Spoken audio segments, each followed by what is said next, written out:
大家好，歡迎嚟到越講越有古仔。提起唐朝，大家腦海入面浮現嘅可能係盛唐時期嘅萬國來朝，係李白嘅詩酒年華，係危床與衣曲嘅極致奢華。嗰個時代嘅長安城係全地球最璀璨、最繁華嘅國際大都市，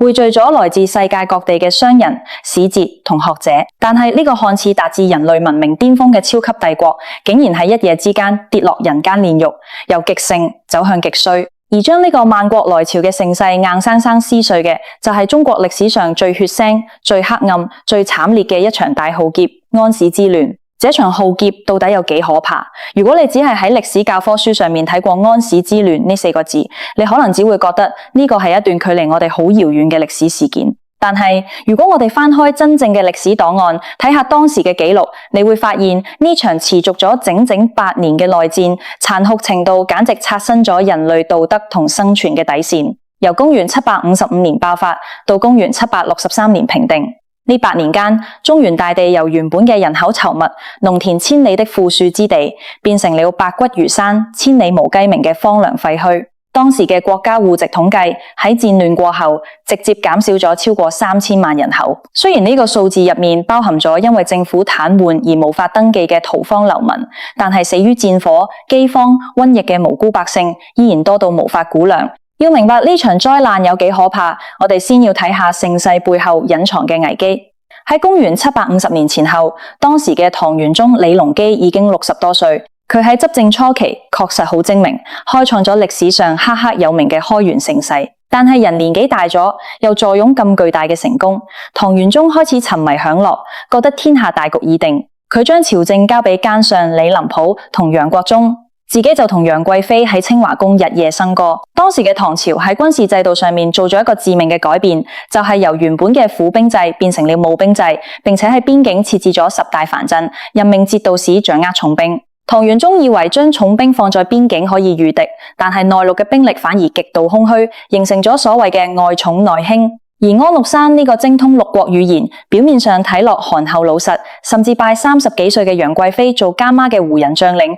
就係喺呢個背景之下，一個人兼任咗范陽、平盧、河東3個重鎮嘅節度使，手握10幾萬精銳邊防軍，佔咗全唐朝邊防兵力嘅1/3。公元755年11月，安祿山喺范陽起兵，以清君側誅殺奸相楊國忠為名，率領15萬大軍浩浩蕩蕩向南殺過嚟。呢支軍隊唔係普通嘅地方治安部隊，而係長期同邊境游牧民族廝殺、極度嗜血且訓練有素嘅邊防野戰軍。相反，中原地區幾十年冇打過仗，地方官員同老百姓根本冇見過呢種陣勢。安祿山嘅大軍所到之處，好多城池嘅官員直接棄城逃跑，或者開門投降。叛軍一路如破竹，短短1個月時間就攻陷咗東都洛陽。洛陽嘅陷落，正式揭開咗這場地獄般災難嘅序幕。安祿山喺洛陽自立為帝，國號大燕。當時唐朝朝廷終於震驚，唐玄宗派咗老將封常清同高仙芝去洛陽同潼關防守。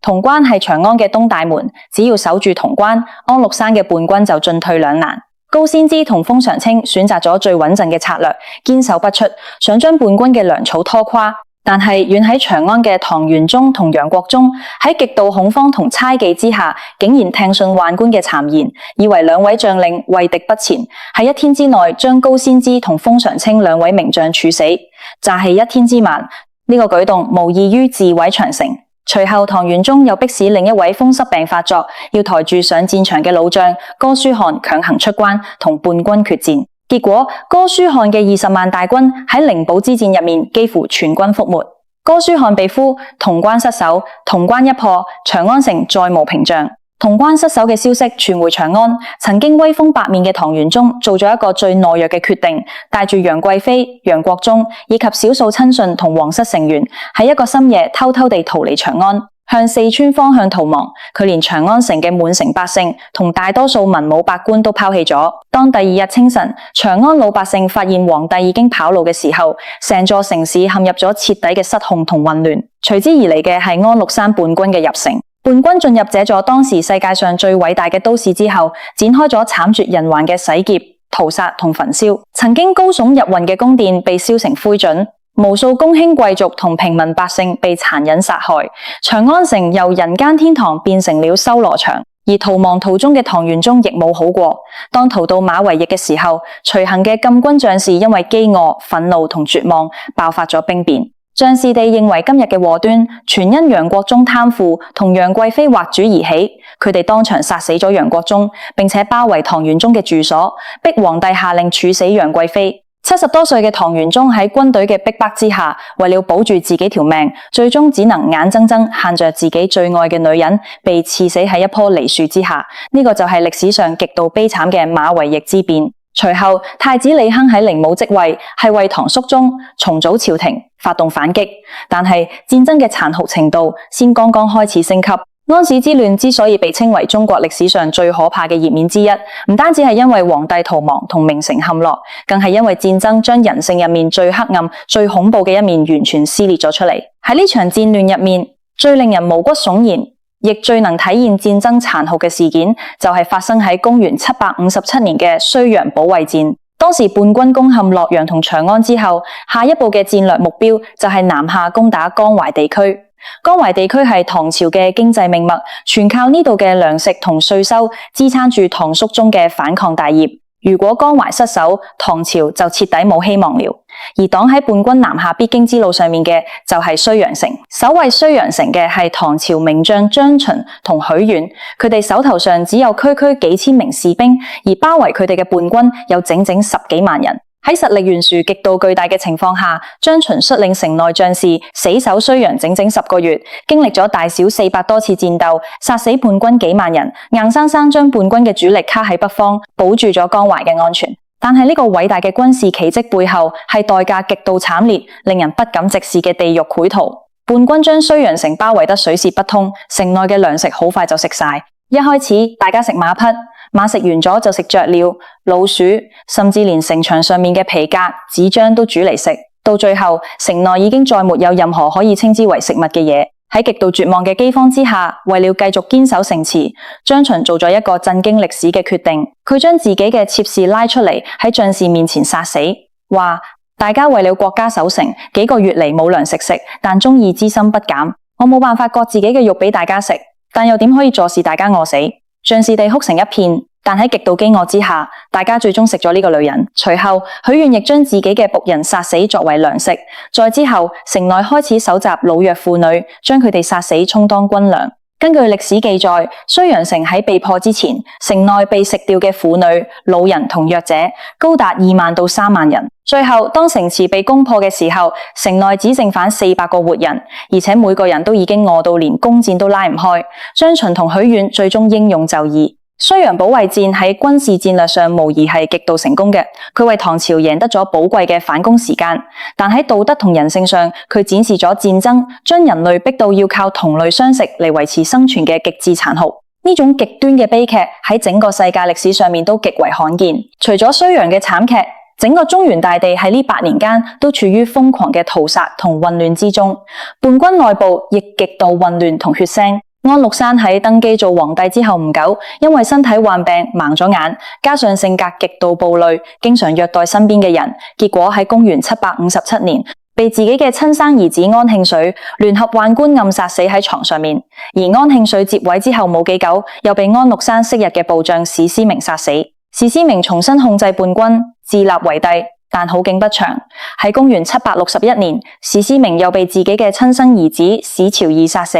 你看呢場叛亂嘅核心領導層，父親殺臣下，兒子殺父親，完全冇任何道德、倫理同信任可言。呢啲叛軍所到之處，實行嘅係毀滅性嘅屠殺同掠奪。佢哋冇長期嘅治理規劃，只有赤裸裸嘅搶劫同破壞。而唐朝方面，為了收復失地，亦付出咗極度高昂同屈辱嘅代價。因為唐朝本土嘅軍隊喺戰爭初期幾乎被打殘，唐肅宗為了盡快收復長安同洛陽，竟然向西域嘅維維借兵。而唐朝同維維達成嘅條件，簡直令人痛心疾首。唐朝承諾收復城池之後，土地同城池歸唐朝，但城內嘅金帛同女子全歸回近掠奪。當唐軍同回鶉聯軍收復洛陽嘅時候，回鶉人在洛陽城內展開咗整整3日3夜嘅公開搶劫同屠殺，無數老百姓剛剛擺脫咗叛軍嘅虎口，轉頭又跌入咗友軍嘅地獄。無數百姓為了躲避回鶉人嘅暴行，逃到聖善寺同白馬寺嘅閣樓上面，結果回鶉人竟然放火燒寺，幾千名無辜百姓喺火海入面被活活燒死。洛陽這座千年古都，經歷咗叛軍同回鬼人嘅反覆折磨之後，變成咗一片廢墟。歷史記載，戰後嘅洛陽宮室焚盡，十室九空，縱橫幾百里嘅範圍內，連一間完整嘅房屋都唔到。這場戰亂帶嚟嘅人口銳減同社會破壞係毀滅性嘅。喺安史之亂爆發之前，唐朝嘅人口達到咗歷史頂峰，全國有紀錄嘅戶數超過900萬戶，人口幾千萬。但係到了戰亂平定之後嘅公元764年，朝廷重新進行人口統計，全國嘅戶數竟然只剩返290萬戶，短短8年時間，戶數減少咗超過2/3。雖然呢個數字裏面有一部分係因為地方政權癱瘓，老百姓逃亡變成流民而冇辦法登記，但係死於非命嘅人數絕對係數以千萬計。當時嘅大詩人杜甫親身經歷咗呢場浩劫，佢喺詩入面寫道：朱門酒肉臭，路有凍死骨，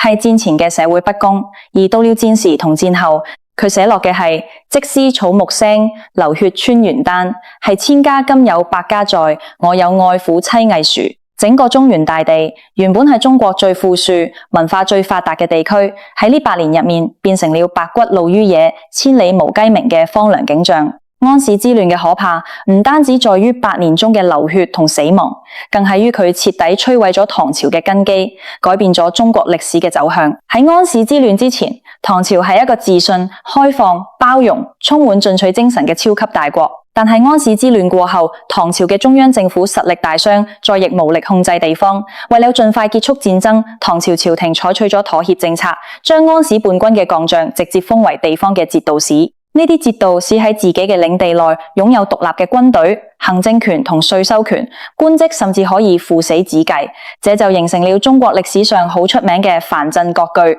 喺安史之亂結束之後嘅100多年時間入面，唐朝朝廷一直處於同各個藩鎮嘅拉鋸同內鬥入面，朝廷嘅政令出唔到京城，地方軍閥割據一方，動輒發動兵變、戰亂、暗殺、割據變成了常態。曾經輝煌無比嘅大唐帝國變成咗一個名存實亡、奄奄一息嘅病夫。同時，因為北方中原地區嘅經濟被徹底破壞，中國嘅經濟重心開始不可逆轉地向南方轉移。北方嘅土地因為長年嘅戰火同水利工程嘅廢棄，漸漸失去咗往日嘅肥沃。而南方因為相對平靜，接收咗大量由北方逃難過嚟嘅人口同技術，開始成為中國嘅經濟命脈。更深層次嘅影響係喺精神同文化層面。盛唐時期那種昂揚向上、自信豪邁嘅文化氣氛一去不復返。經歷咗這場殘酷嘅內戰之後，中國嘅知識分子同統治階層開始變得保守、內斂同充滿危機感。士大夫階層開始反思，點解盛世會突然崩潰？大家開始懷疑外來文化，懷疑對外擴張嘅合理性，思想逐漸走向封閉同保守。可以話，安史之亂不單止打碎咗一個朝代嘅盛世夢，更係將整個中華文明嘅性格由開放外向推向咗封閉內斂。到了公元763年，隨住最後一個叛軍首領史朝義喺絕望中自縊身亡，歷時8年零2個月嘅安史之亂終於喺名義上結束咗。但係當人們走出避難所，重新審視這片土地嘅時候，發現曾經盛極一時嘅大唐已經再亦回唔到過去了。長安城嘅宮殿變得破敗不堪，洛陽城化為灰燼，北方嘅農田一片荒蕪，幾千萬條鮮活嘅生命消失喺戰火同饑荒之中。安史之亂之所以被稱為中國歷史上最可怕嘅浩劫之一，就係因為佢用最血腥、最殘酷嘅方式，向世人展示咗人性喺極端環境下嘅扭曲，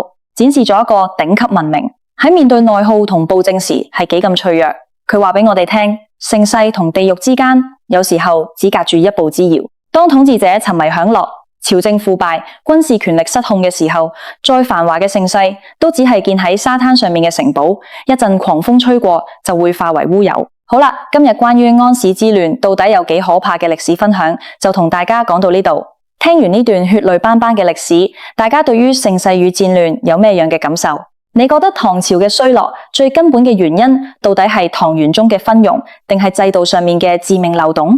歡迎大家喺下面留言區寫落你哋嘅睇法，我哋一齊討論。如果你鍾意今日嘅影片內容，請記得幫我撳個 like，分享俾身邊對歷史有興趣嘅朋友，仲有一定要訂閱我嘅頻道，開啟旁邊嘅小鈴鐺，咁樣你就可以第一時間收到我最新嘅歷史解密影片。多謝大家嘅支持，我哋下一集再見。